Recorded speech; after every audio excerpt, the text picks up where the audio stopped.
Hello everyone, कैसे हैं आप सब। बीपीएससी 69 मेंस का पेपर हो गया। पेपर 1 एंड पेपर 2 संपन्न। पेपर 2 का पेपर 1 का कल ही पेपर जब आया तो मैंने सोचा कि वीडियो बना दूं, फिर लगा नहीं, पेपर 2 अभी बचा हुआ है और एक इम्पैक्ट उससे पेपर 2 पे पड़ेगा। पेपर 2 भी हो गया, कल ऐसे का पेपर है।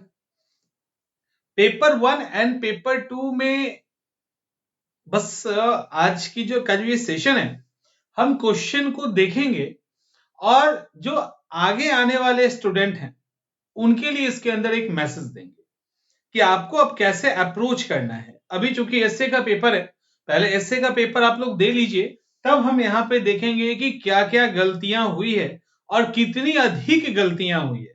90% में 90% के आसपास स्टूडेंट्स बहुत सारे क्वेश्चंस में गलती किए, बहुत सारे क्वेश्चन में गलती किए हैं।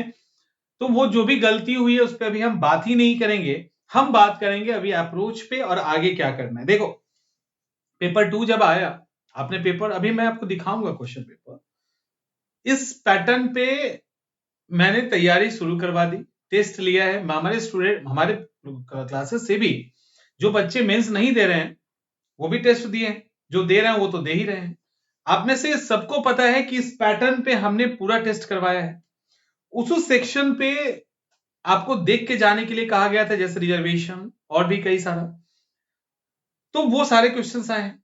नैनोटेक है, साइंस एंड टेक के अंदर साइंस एंड टेक का जो एप्लीकेशन है उस सारे एप्लीकेशन के एरिया को हमने कवर किया है। तो मेंस आपका कहीं से छूट नहीं रहा। और जब ये हम करवा रहे थे ना, क्यों कह रहे हैं ऐसा, जब हम करवा रहे थे तो बहुत सारे स्टूडेंट का यही कहना था जो टेस्ट दे रहे थे और क्लास के अंदर, कि सर इस तरह से क्या बीपीएससी पूछेगी। मैंने एक एक क्वेश्चन में 5-5 6-6 डायमेंशन डाला है, बीपीएससी ने तो उसको भी क्रॉस कर दिया, आयोग ने उसको भी क्रॉस कर दिया। तो मेरे 4-5 में ही आप परेशान होते थे, अब देखो कितना पूछा गया। तो बीपीएससी जो बदलाव कर रही है उसके अपकमिंग 1 या 2 साल अभी और बदलाव होने हैं। अब स्थिति बिल्कुल बदल चुकी है। अब यूपीएससी एंड बीपीएससी के बीच में, अगर यूपीएससी यहां पर है ना, तो बीपीएससी जो है वो यहां नहीं है, वो यहां है। बहुत डिफरेंस नहीं रह गया। जिस सेक्टर की हम बात कर रहे हैं, थोड़े डिफरेंस हैं, वो भी बदल खत्म हो जाएंगे अगले 1-2 सालों में। चलिए, इसीलिए जो तैयारी कीजिए तो तैयारी ऐसे कीजिए, उस समय ये मत देखो कि यूपीएससी क्या और बीपीएससी क्या। और एक और फायदा है, पता है क्या, अगर आप अब बीपीएससी की तैयारी कर रहे हैं तो पहले जब बीपीएससी की तैयारी करते थे तो एक्सक्लूसिव करते थे बीपीएससी को लेकर तैयारी, तो अब अपने दायरे को बढ़ा के यू लगा सकते हैं। ये एक अच्छा ही हुआ है। और जो यूपीएससी कर रहे हैं उनके लिए तो बीपीएससी सेफ हो गया। पहले यूपीएससी वाले को पता है क्या दिक्कत थी, यहाँ पे प्रीलिम्स ही नहीं निकलता था। प्रीलिम्स इतना फैक्चुअल होता था कि नहीं निकलता था। अब उनको ये दिक्कत खत्म हो गया, अब प्रीलिम्स फैक्चुअल उतना नहीं रहा, कॉन्सेप्ट भी बीच में आ गया, क्वेश्चंस बड़े बड़े हो गए, उनको मौका मिल गया। और मेंस तो हमेशा से उनके लिए केक था। जिस पैटर्न पे आप तैयारी करके फंस रहे हो उस पे तो वो शुरू से तैयारी करते आ रहे हैं। तो यहां पे अब पूरी तरह से विचार करने की जरूरत है। यदि आप पुराने बीपीएससी की तैयारी करने वाले हैं तो उस पैटर्न को छोड़ दीजिए, आगे बढ़िए। कष्ट होगा, आगे बढ़ना पड़ेगा, तभी रिजल्ट आएगा, अदरवाइज कुछ नहीं हो सकता। क्वेश्चन एक एक करके हम लोग सबसे पहले क्वेश्चन देखते हैं। क्वेश्चन जहां पे एनालाइज करने वाला हो वो हम एनालिसिस कर देंगे, बट जहां नहीं है, अभी गलती सही क्या हुई वो तो हम लोग कल बात करेंगे ऐसे के साथ में। तो अभी पहला, इंडियन काउंसिल एक्ट, इसमें कुछ था नहीं तो शॉर्ट सवाल है। 1892 का जो इंडियन काउंसिल एक्ट है उसके बारे में लिखना था। पहले इसको देखो। संथाल विद्रोह आपके सिलेबस के अंदर ही सवाल उससे है। चंपारण सत्याग्रह, सवाल उसी से। चंपारण सत्याग्रह से 2 सवाल है, एक नहीं 2 सवाल है। मौर्य कला और वास्तुकला सिलेबस के अकॉर्डिंग ही चल रहा है ये भी। और ये जो क्वेश्चन आया है, ये इसके मैक्सिमम लोगों ने गलत आंसर किया, मैक्सिमम ने गलत आंसर किया। ये क्या है, प्राचीन काल में पूर्वी भारत का गुफा चित्र, गुफा चित्र क्वेश्चन क्या किया है, गुफा चित्र। आंसर कुछ और जा रहा है ना, आंसर कुछ और किया है ना। तो गुफा चित्र यहां पूछ रहा है, यानी केव पेंटिंग्स के बारे में पूछा गया है, ना कि केव टेक्नोलॉजी यानी केव के बारे में सिर्फ। इसके बाद आगे का है कि बिहार, ये लॉन्ग क्वेश्चन है, प्राचीन काल से बिहार शिक्षा और आध्यात्म का केंद्र रहा है, विस्तृत व्याख्या करें। एक ही लाइन का सवाल है, ज्यादा कोई झंझट नहीं है। यानी एंशिएंट टाइम में Bihar education and a spiritual centre रहा था एंशिएंट हिस्ट्री के अंदर, तो उसको लेकर यहां पे बता देना है। और मैंने कहा था चंपारण से 2 सवाल है, तो दूसरा सवाल है कि चंपारण, यहां पे देखिए, चंपारण नील आंदोलन का मूल्यांकन कीजिए, भारतीय स्वतंत्रता संघर्ष में इसके प्रभाव का वर्णन कीजिए। आपके मेंस के अंदर क्वेश्चन पूछा गया था, सीधा सीधा क्वेश्चन आया हुआ है, क्लियर। तो ये सवाल भी स्ट्रेट फॉरवर्ड है, दिमाग ज्यादा नहीं लगाना है, यहां पे जहां लगाना है वहां बात करेंगे, लास्ट में इसको कंक्लूड करेंगे हम लोग। भारतीय राष्ट्रीय कांग्रेस आंदोलन में उदारवादी चरण का योगदान, जो उदारवादी चरण का योगदान है उसका वर्णन करना है, उसको एक आलोचना है ना, हाँ सॉरी, वही का कोई एक तो टर्म है जो अलग है, क्रिटिकली एग्जामिन करना है, कमेंट नहीं करना है, क्रिटिकली एग्जामिन ही अपने आप में क्रिटिकल हो जाता है, जहां पे प्लस माइनस जो नेगेटिव पॉजिटिव है दोनों को बैलेंस करना है, और क्रिटिकली एग्जामिन जब आ गया तो नेगेटिव पोर्शन भागेगा, पॉजिटिव पोर्शन कम होगा, तो क्रिटिकली एग्जामिन करना है। टर्म को समझ रहे हैं? ये केक नहीं है, ये क्वेश्चन केक नहीं है, इस बात को समझिए। करंट अफेयर्स को अभी हम लोग नहीं करेंगे, हम लोग पेपर 2 में आते हैं, सीधा कन्वेंशनल को डिस्कस कर रहे हैं। अभी पेपर 2 के अंदर शॉर्ट नोट्स लिखना है, शॉर्ट नोट्स में क्या है, भारतीय संविधान से संबंधित मूल ढांचे के सिद्धांत का आलोचनात्मक मूल्यांकन कीजिए। बेसिक स्ट्रक्चर का आलोचनात्मक मूल्यांकन मतलब ऐसे ऐसे सवाल हैं जो फुल पेपर का सवाल है, यानी 38 नंबर का सवाल है, उसको 8 नंबर में लिखना है। और टेस्ट के दौरान फुल पेपर के सवाल को 8 नंबर में लिखवाया था, आज उसका असर है कि आप इसको लिख पाए होंगे। तो इस तरह से आपको प्रैक्टिस करना होगा। तो ये 8 नंबर का सवाल है, यानी शॉर्ट में लिखना है। और लिखना क्या है, तो क्रिटिकली इवेल्युएट करना है आपको basic structure of Indian constitution, भारतीय संविधान का बेसिक स्ट्रक्चर। सोचिए, आसान नहीं है ना।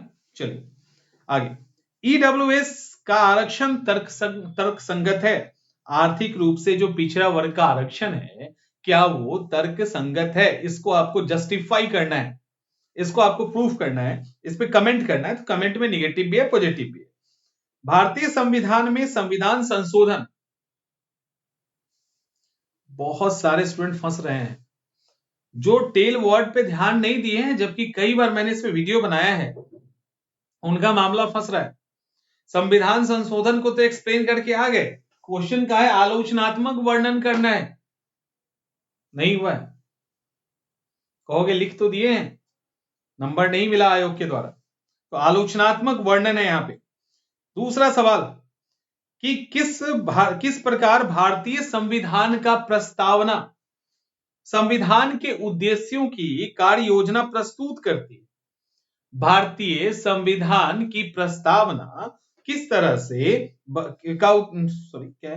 किस प्रकार भारतीय संविधान की प्रस्तावना संविधान के उद्देश्यों की कार्य योजना प्रस्तुत करती है। प्रेम्बल से करेक्ट करके एक डिफरेंट एंगल में सवाल पूछा है, जिसका आंसर भी स्विंग कर जाएगा, मूव कर जाएगा उसके अकॉर्डिंग। आगे, जातीय जनगणना किस प्रकार बिहार की राजनीति को प्रभावित करेगी, क्वेश्चन आ गया। इसी को कहते हैं कन्वेंशनल प्लस करंट अफेयर्स। ये सवाल कहां पूछा गया है, पॉलिटी से में, पॉलिटी का जो सेक्शन है कन्वेंशनल सेक्शन, वहां पूछा गया है ना। सवाल करंट अफेयर्स का है तो करंट अफेयर्स का पॉलिटी से जुड़ा हुआ है, पूछ दिया गया। तो जातीय जनगणना का बिहार की राजनीति पे क्या प्रभाव पूछा गया आपसे। आगे, संविधान पाठ, यानी संविधान में जो डिस्कस है राष्ट्रपति और प्रधानमंत्री के बीच में जो रिलेशनशिप है संस्थागत, उसके अंदर जो बदलाव आ रहा है उसकी बात की जा रही है। किस प्रकार, अब ये बहुत दूर से पूछा गया सवाल है, इस सवाल में बहुत बैलेंस अप्रोच की जरूरत है। क्योंकि थोड़ा भी अगर आप बाइस्ड होंगे, थोड़ा भी नेगेटिव लेके किसी भी पोस्ट को लेके चलोगे, आपका आंसर 100% भटक जाएगा। नहीं भटकने का सवाल ही नहीं उठता है। ये सवाल आसान दिखता होगा कुछ लोगों को, ये आसान है नहीं, क्योंकि लिखते समय इस सवाल में भटकने की गुंजाइश बहुत अधिक है, और थोड़ा भी भटके तो कहानी खराब, 100% कहानी खराब हो जाएगी, आपका आंसर बिगड़ जाएगा। तो क्योंकि कई सारे ऐसे, अभी ये सवाल ऐसे नहीं पूछा गया, इस सवाल को अगर आप हल्के में ले रहे हो कि यूं ही पूछ दिया गया, यूं ही नहीं पूछा गया है, बड़े होशो हवास में ये सवाल पूछा गया है, क्योंकि पिछले कई समय से राष्ट्रपति को साइड किया जा रहा है बहुत सारे जगहों पे, जहां राष्ट्रपति को होना चाहिए, लाइक पार्लियामेंट का उद्घाटन। तो ऐसे कई सारे जगहों पे राष्ट्रपति, कई सारे जगहों पे प्रधानमंत्री डायरेक्ट क्या कर रहे हैं, डायरेक्ट वो पहले भी करते थे, लेकिन अब देखा जा रहा है कई जगहों पे कि प्रधानमंत्री की भूमिका का बहुत ज्यादा प्रभावी हो गई है, राष्ट्रपति थोड़े दबे दबे महसूस होते। तो ऐसे कई सारे एग्जाम्पल आपके सामने से गुजरे हैं विद इन 1 और 2 ईयर्स या उसके पहले से।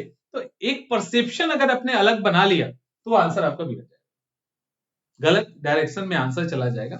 उसको बचाना है तो उस परसेप्शन के नहीं, बल्कि पॉलिटी के ही पॉइंट ऑफ व्यू से आपको डील करना है और बैलेंस आंसर लिख के यहां से निकलना है। लास्ट में इसी का पॉलिटी क्या है, भारतीय संघवाद मूल रूप से राष्ट्रीयता के साथ के दो एक साथ प्रयासों में निहित है। मतलब यहाँ पे इंडियन फेडरलिज्म की बात किया जा रहा है। एक तो राज्य आधारित सांस्कृतिक विविधताओं को अपनाना और बड़े भारतीय राजनीतिक समुदाय के प्रति प्रतिबद्धता। तो ये जो है ना, ये फेडरलिज्म का एक मॉडल है। और पूछा गया है कि एग्जामिन क्रिटिकली, फिर देखो वर्ड क्या जोड़ा है, एग्जामिन क्रिटिकली, क्या भैया, तो the nature of Indian model of federalism in the light of the above statement. जो स्टेटमेंट दिया गया उसको इंडियन कॉन्टेक्स्ट में आपको एक्सप्लेन करना है। तो पहले ऊपर के सवाल को समझना और फिर इंडियन कॉन्टेक्स्ट में उसको डील करना, क्योंकि ये सवाल तो ओपन है, फेडरलिज्म के अंदर ये सवाल ओपन है, लेकिन इंडियन कॉन्टेक्स्ट में एक्सप्लेन करने के लिए आपको पूरा सोचना विचारना पड़ेगा। एग्जाम हॉल में बैठ के इतना सोच विचार के लिखना इतना आसान नहीं होता है। तो ये था आपको पॉलिटी का सवाल। अब इकोनॉमिक्स एंड नहीं, अभी और भी है। बिहार के गठबंधन की राजनीति का मूल सिद्धांतों विशेषतः राष्ट्रीय हित की पूर्ति के दृष्टिकोण से विवेचित और विश्लेषित कीजिए। यानी यहाँ पे कॉलिजन जो पॉलिटिक्स बिहार में चल रही है, तो बिहार के हिसाब से क्या है, कॉलिजन सरकार कहां क्या रोल प्ले कर रहा है, सालों से करता आ रहा है। एस्टेब्लिश्ड सरकार का एक फॉर्म यही हो ही गया है, कॉलिजन सरकार, क्योंकि कोई भी पार्टी एक पार्टी सरकार नहीं बना पा रही है। तो ये क्या चल रहा है, इसको आपको लिखना है, और कितना इसका मतलब निगेटिव भी आपको लिखना है और इसका पॉजिटिव भी लिख देना है, दैट्स इट।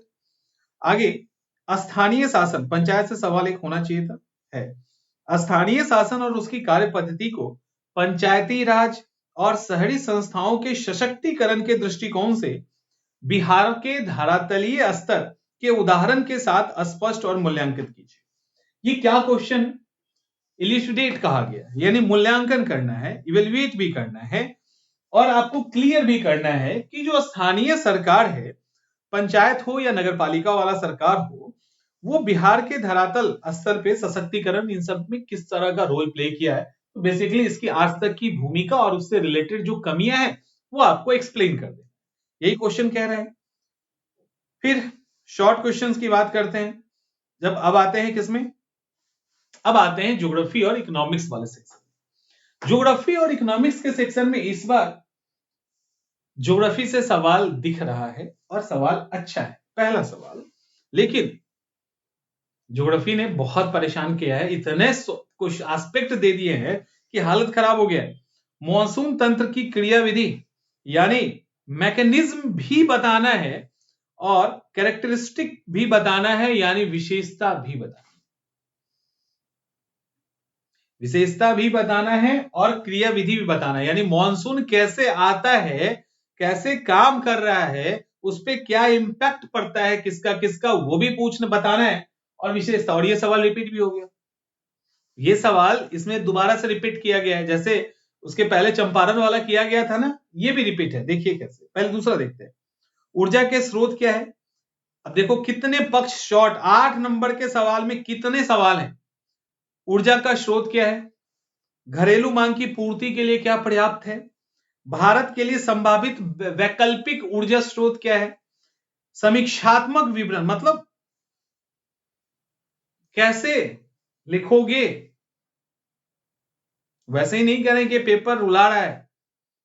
ये पेपर देखने में आसान लग रहा है ना, ये सारा लिखने बैठेंगे तो आप कोई ना कोई हिस्सा छोड़ ही रहे हैं, कोई ना कोई हिस्सा छोड़ ही रहे हैं। अगर नहीं छोड़ रहे हैं तो वर्ड लिमिट क्रॉस कर रहे हो बहुत ज्यादा, वो भी नुकसानदायक है। तो छूटेगा ही नहीं बैलेंस। अगर लिखने नहीं आता, लिखने आएगा तब तो लिख लोगे, अदरवाइज छूट रहा है यहाँ पे। इसके बाद पर्यटन उद्योग की स्थिति की विवेचना कीजिए और देश में इसके भविष्य का विश्लेषण कीजिए। देश में ये क्या है, टूरिज्म की बात की गई। टूरिज्म पे कई बार हमने आपसे बात किया है, टूरिज्म का और टूरिज्म का क्या फायदा हो सकता है, इसको लेकर सिर्फ और सवाल है 8 नंबर पे, ठीक है। बिहार में अनुसूचित जाति जनजाति के जनसंख्या का वर्णन करना है और उनकी जो सोशल एंड इकोनॉमिकल स्थिति है वो दिखाना है। तो सोशल स्ट्रैटिफिकेशन भी अगर यहाँ पे आप दिखा दिए होंगे तो नंबर आपको अच्छा मिल जाएगा। तो ये 7 नंबर का है। भारत के अब ये देखो क्या क्वेश्चन है, भारत को प्रमुख भौतिक विभाजन यानी भारत का जो ज्योग्राफिकल डिवीजन है, फिजिकल डिवीजन वो करना है और उस प्रदेश का वर्णन कीजिए, उस प्रदेश का वर्णन कीजिए जिसमें बिहार राज्य की भूमि सम्मिलित हो। तो हिमालय का थोड़ा सा एरिया, शिवालिक वाला, और खास करके जो नॉर्दर्न प्लेन का हिस्सा है बिहार वाला वही हिस्सा है ना, तो आपसे उसी को एक्सप्लेन करने के लिए कह रहा है। बिहार वर्ड लगा के फंसा रहा है बट कुछ फंसने की बात नहीं है, सिंपल सा ये 2 चीज आपसे डिमांड कर रहा है। बिहार के में जो भी चीजें हैं, बिहार में 2 ही चीज है, शिवालिक और नॉर्दर्न प्लेन। तो नॉर्दर्न प्लेन को और शिवालिक को समझा देना है, दैट्स इट। और कहां गया, अब देखो इसमें कितने सारे छोटे छोटे सवाल है। सवाल क्या है देखिए, बिहार के जलवायु को प्रभावित करने वाले कारकों का क्या करना है भैया, व्याख्या करना है। तो व्याख्या करना है पहला। दूसरा, राज्य के कृषि जलवायु क्षेत्र को किस प्रकार से और कितने भागों में विभाजित किया गया। तो एक एग्रो जोन जो है, एग्रो जोन को आपको बता देना है, डिवाइड किया गया है। यहां साल में कितने मौसम पाए जाते हैं, बताइए कितने मौसम पाए जाते हैं। यहां पे थोड़ा सा उलझिएगा, बहुत ज्यादा खींच दीजिएगा, बचा के निकलना है। और इन मौसम का एग्रीकल्चर पे क्या प्रभाव पड़ता है, इसको इसकी विवेचना भी करनी है, इसको डिस्कस भी करना है। तो इसको भी डिस्कस कीजिए तो ये इसको भी डिस्कस करना है। तो इतना कितने सारे एस्पेक्ट हो गए। अब आंसर लिखना अगर शॉर्ट में आपने नहीं सीखा होगा, शॉर्ट आंसर अगर नहीं सीखे होंगे तो डेफिनेटली यहां पे गलती होगी और उसको कोई रोक नहीं सकता है। एग्जामिनेशन हॉल में जितने खुश होके आप बाहर निकल जाइए, हमने लिख दिया है, गलती होना ही है। 1% भी अपवाद में नहीं जाएगा, एक्सेप्शन नहीं होगा अगर आपने पहले से नहीं सीखा है तो। इसके बाद जनसंख्या निदेशालय के द्वारा जो शहरों का वर्गीकरण है किस प्रकार किया गया है। विभिन्न प्रकार के वर्गीकृत शहरों की 2021 की जनसंख्या के अनुसार कुल आबादी, उनकी वृद्धि दर पे प्रकाश डालिए। 2011 की जनगणना के अनुसार बिहार की जनसंख्या का विवेचना कीजिए और राज्य में कार्यशील जनसंख्या की प्रवृत्ति। तो यहां पे देख रहे हैं शहर का क्लासिफिकेशन कैसे हुआ वो लिखना है। 2021 के अकॉर्डिंग जो भी वर्गीकृत शहर है, क्लासिफाइड किया गया टाउन है, उसमें किस तरीके का पॉपुलेशन ग्रोथ हुआ है और 2011 के अनुसार बिहार की जनगणना का व्याख्या करना है। साथ में कार्यशील जनसंख्या की जो प्रवृत्ति है किस तरफ अप्रोच कर रहे हैं नौकरी को लेकर, इन सब को लेकर, वो आपको यहां पर दिखाना है, उसको यहां पे दिखाना है। फिर आगे है ट्रिकल डाउन थ्योरी पूछ दिया है। ट्रिकल डाउन थ्योरी जो इकोनॉमिक्स में पूछा जाए सवाल है, अब क्या क्या है उसके अंदर, उसके एलिमेंट, उसके बेनिफिट, उसकी लिमिटेशंस, उसका criticism in the context of Indian planning. Trickle down theory का तत्व, लाभ, सीमा, आलोचना और वो भी भारतीय नियोजन के संदर्भ में। बताइए, सारे सवाल एक साथ सारा एस्पेक्ट डाल दिया गया। मॉनसून से मैंने बोला था सवाल पूछा गया, जेट स्ट्रीम को लेकर हमने जिसको बोला था पढ़ लो जेट स्ट्रीम, आंसर में जेट स्ट्रीम नहीं आ रहा है, आना चाहिए। तो देखिए क्वेश्चन है ना बीपीएससी का। मॉनसून प्रणाली को पहले, मॉनसून प्रणाली में क्या क्या पूछा है? स्वभाव, प्रकार, जलवायु वितरण, जलवायु परिवर्तन, वितरण, समानार्थी शब्द, पूर्वी पश्चिमी जेट स्ट्रीम, व्यवहारता। यानी मॉनसून को लेकर nature, type, climate change, distribution, synonyms, east and west jet stream और फिजिबिलिटी। ठीक है, तो ये सारी चीजें यहां पे पूछा गया है। अब कितना मॉनसून में कुछ छूट रहा है तो बताइए। एल नीनो ला नीनो को छोड़ दीजिए तो अदरवाइज कुछ खास छूट तो नहीं रहा है, सबको इसने कवर कर लिया। तो इस तरह से कवर हो रहा है आपका सब्जेक्ट। साइंस एंड टेक के अंदर ज्यादा नहीं रुकेंगे क्योंकि साइंस एंड टेक को में कुछ खास जिनको पता है उनके लिए है, अदरवाइज लिखना मुश्किल है थोड़ा सा। आधुनिक समाज में कंप्यूटर की भूमिका एक अप्लाइड सवाल है, लिख लेंगे। समुचित उदाहरण के साथ तकनीक यानी टेक्नोलॉजी और सामाजिक विकास में संबंध, अप्लाइड सेक्शन में मैंने बोला ना अप्लाइड सेक्शन करके जाना, ये दोनों अप्लाइड सवाल है। ऐसे ही पूछा गया है, जहां पे गलती होने की संभावना बढ़ जाती है। जो टू दी पॉइंट सवाल नहीं है, जो फैक्चुअल टाइप नहीं है, वहां गलती की संभावना बढ़ जाती है। तीसरा, बिहार में औद्योगिक विकास में विज्ञान और तकनीक की भूमिका, अप्लाइड सेक्शन है। कोरोना महामारी के समय जो जो नई तकनीक आई थी उसने कैसे सहायता की, कोरोना बीत गया, क्वेश्चन पूछा गया। और शायद मैंने कभी कहा होगा कि कोविड वाला हिस्सा इस तरह के महामारी वाला हिस्सा करके जाना।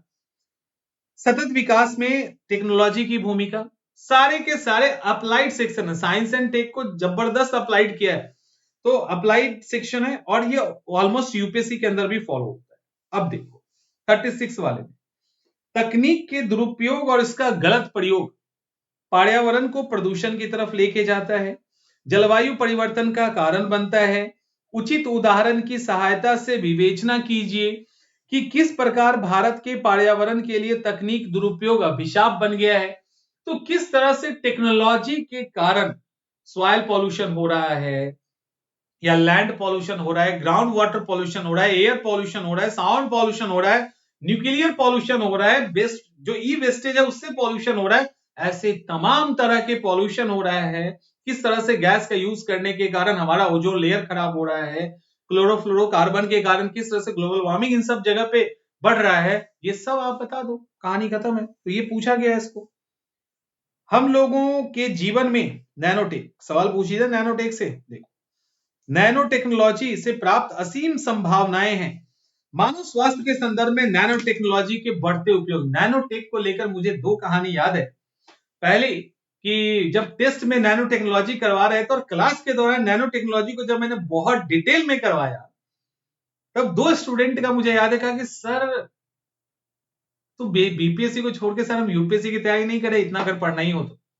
समझ में आ रहा है इस तरह के। तो ये अप्रोच अगर आपके पास है तो बीपीएससी का एग्जाम नहीं निकल रहा। बीपीएससी का बदलाव आपको आज दिख रहा है, हम लोगों को 3-4 साल पहले ही दिख गया था। बीपीएससी उस बदलाव की तरफ चल चुकी थी और उसके अकॉर्डिंग हमने क्लासेस नोट सबको अपडेट किया था। उसके पीछे कारण यही था कि उस बदलाव से रूबरू आपका होना है, आपको होना है और हो रहा है। अभी थोड़े से बदलाव के बाद चीजें रुक जाए, फिर वो आसान होगा।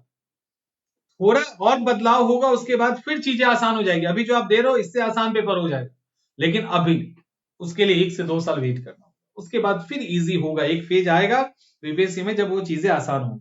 तो नैनोटेक को क्यों फ्यूचर तकनीक कहते हैं, बायोटेक को क्यों फ्यूचर तकनीक कहते हैं, उसकी अपार संभावना। तो ये सब सवाल आप देख रहे हो, ये सब सवाल आपको जो आसान दिख रहा है एक्चुअली उतना आसान नहीं है, क्योंकि क्रिटिकली एग्जामिन अपने आप में इसको इस एंगल पे एक्सप्लेन करना मुश्किल है। और वो भी तब जब आपसे ये 8 नंबर के क्वेश्चन में पूछे। ठीक है, 8 नंबर के क्वेश्चन में जब आपसे पूछ ले कि संविधान के मूलभूत ढांचे का आलोचनात्मक मूल्यांकन करें, संविधान के संशोधन प्रक्रिया का आलोचनात्मक वर्णन करें, तो फिर अब लास्ट टिप्स दे के आपको हम जा रहे हैं। कल एसए का पेपर है, एसए के पेपर के लिए टिप्स ले लीजिए, काम आएगा। एसए के पेपर में अच्छा नंबर लेना है तो मान के चलना कि एसए नहीं लिख रहे हैं, एक लॉन्ग आंसर लिख रहे हैं। एसए नहीं लिख रहे हो आप, एक लॉन्ग आंसर लिख रहे हो। बस फैक्चुअल डाटा बहुत नहीं डालना है, एक फ्लो और एस्से वाला थोड़ा टच बना के रखना, बस इतना ही करना है। एस्से का टच बना के रखना, बहुत फैक्चुअल नहीं करना, और एक लॉन्ग आंसर लिख के आओ, आपको बहुत बेहतरीन नंबर मिलेगा। फ्लो चार्ट ऐड कीजिएगा, बुलेट पॉइंट में जहां होगा लिखिएगा, पैराग्राफ में भी लिखिएगा। आप हर उस तरीके से लिख सकते हैं जैसे कोई एक आंसर को लॉन्ग में आप लिखते हैं, जैसे जैसे जैसे जैसे जैसे जैसे स्थानीय स्वशासन, और ये सवाल है ना पॉलिटी का, ये पॉलिटी का सवाल है ना, स्थानीय स्वशासन और उसकी कार्य पद्धति को पंचायती राज शहरी संस्थाओं की। मान लो ये आपके एस्से का टॉपिक, इसी से मिला जुला के, तो जैसे इसको लिखते हैं ना लॉन्ग में, वैसे लिखना। फैक्चुअल डाटा थोड़ा कम कीजिएगा, एग्जांपल्स दीजिएगा, करंट का एग्जांपल दीजिएगा, थोड़े से बस वही जो एस्से वाला टच है ना वो बना के रखना। आप बेहतरीन एस्से लिखेंगे, वो चूक गए नंबर कम हो जाए। ये इसको याद रखना, कल के पेपर में काम आएगा। मिलते हैं अगले वीडियो में। इस अब डिटेल जब आप इससे दे दोगे ना, तब फिर मेरे पास बोलने के लिए बहुत कुछ होगा, हम बहुत कुछ बोल सकते हैं, क्योंकि उसके बाद आप सीधा ऑप्शनल पेपर देंगे, वो क्वालिफाइंग नेचर का होगा। अभी इससे बचा हुआ है, इसलिए बहुत कुछ नहीं बता रहे, लेकिन ये जो अभी आपको हमने बताया, ये आपके लिए एक अलार्मिंग सिचुएशन होना चाहिए, जो नए स्टूडेंट हैं और जो पुराने ढर्रे पे तैयारी कर रहे हैं, नहीं होगा ऐसे में मामला फंसेगा। ठीक है, तो कोशिश कीजिए कि मामला ना फंसाएं, और बेहतर तरीके से अगर निकलना है तो इन सब चीजों को फॉलो कीजिए, बिना फॉलो किए नहीं होगा। समझ में आ रहा होगा? चलो मिलते हैं हम लोग अगले वीडियो में।